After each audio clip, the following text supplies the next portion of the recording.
ప్రభునందు ప్రియులైన మీకందరికీ యేసుక్రీస్తు ప్రభువారి నామంలో శుభవందనాలు తెలియజేస్తూ ఉన్నాం.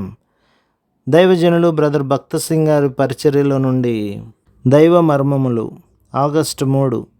రాజుల ముఖ ప్రకాశము వలన జీవము కలుగును, వారి కటాక్షము కడవరి వానమబ్బు.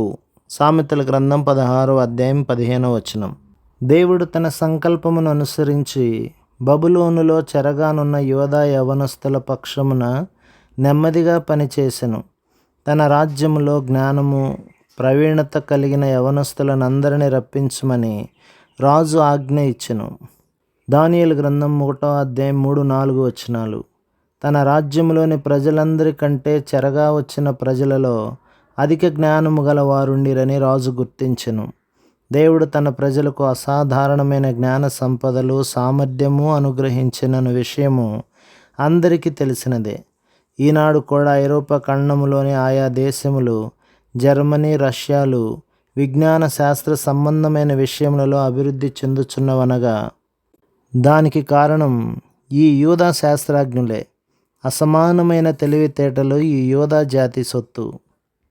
ఈ యూదా బాలురను తన రాజ్యములో ఉన్నత స్థానములలో నుంచి తద్వారా తన రాజ్యాభివృద్ధికై వారిని వినియోగించుకొనవలెనని రాజు కోరెను. ఆ ఉద్దేశముతోనే వారికి తర్ఫీదు ఇవ్వగోరెను. ఈ యవనస్తులు బబులోను సంకల్పములను విఫలము చేసి చెరలోనున్న యూదులకు విడుదల కలిగించుటలో దేవునిచే వాడబడిరి. ఈ రీతిగా దేవుడు పనిచేయును. సాతాను తంత్రములనే దేవుడు వాడుకొని వాటి ద్వారానే విజయము చేకూర్చును. ఒక ఉదాహరణ చూడుడి. పరిసయ్యులు సద్దూకయ్యులు యేసు ప్రభువులో ఎల్లప్పుడూ తప్పు కనిపెట్టవలనని చూచుచుండిరి. అయితే వారి మాయోపాయములలో వారే చిక్కుకొనిరి.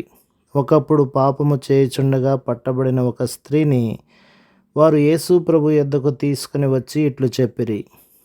స్త్రీ వ్యభిచారము చేయుచుండగా పట్టబడిను, అట్టి వారిని రాళ్ళు రువ్వి చంపవలనని ధర్మశాస్త్రములో మోషే మనకు ఆజ్ఞాపించెను. నీవేమి చెప్పుదువు అని ఆయనను శోధించుచు అడిగిరి. అందుకు యేసు, మీలో పాపము లేనివాడు మొట్టమొదట ఆమె మీద రాయి వేయవచ్చునని జవాబిచ్చెను. వారందరూ మనస్సాక్షి చేత గద్దింపబడిన వారై ఒకరి తర్వాత ఒకరు వెళ్ళిపోయిరి. అట్లు వారి స్వంత పాపములను వారు ఒప్పుకొనవలసి వచ్చెను. ఆ రీతిగా ప్రభు వారిని అనేక మారులు సిగ్గుపరిచి వారి పన్నాగములలో వారే చిక్కుకొనున్నట్లు చేసెను. ప్రభు మిమ్మును, మీ కుటుంబమును, మీ సంఘమును దీవించి ఆశీర్వదించునుగాక. ఆమేన్.